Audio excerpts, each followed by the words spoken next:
રોનકભાઈ આ વસ્તુ ખોટે. અને બીજું આ દીકરી જે બોલી ગઈ છે ને, નામ સારું છે, ભૂલી ગયો છે દીકરીનું, એ દીકરી સાચું બોલી છે. કારણ કે ભણેલ ગણેલ દીકરી છે, આજ કરોડો માણસ જે થાય ને એને જેને કહેવાય એ દીકરીને મોટો હોદ્દો દીધો છે, તો આપણે ગૌરવ લેવાય.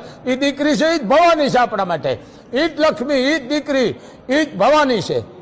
એમ ઇજ્જત કરો બેન દીકરીની, કોઈ પણ નહીં. દીકરી સાચું કહે છે, એ દીકરીની વાતમાં હું સહમતી છું ભેળો, કારણ કે જે હું બોલું છું એ દીકરી જ બોલે છે, બરોબર છે ને, આ બોલવું પડે. પણ આમાં સાચા માણસનો મરો થાય છે અમારા જેવાનો. હવે એમ કહે છે કે અહીંયા મારી પાસે વ્યાવો નાટલા દીમાં નામ નહીં દો. અરે ભાઈ આવું શું કામ તમે બોલો છો? આમાં બધાનું તમે હેઠું જોયા જેવું કરો છો.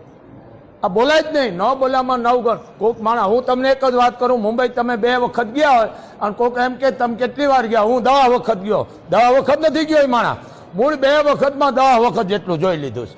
એમ આ બધી અંધશ્રદ્ધા છે, આનો હું સખત વિરોધી છું. માં કોઈના અંગમાં આવે, ડોક્ટર મને પોતાના ડોક્ટર બાટલા ચડાવે, બોલો અત્યારે મેં ડોક્ટર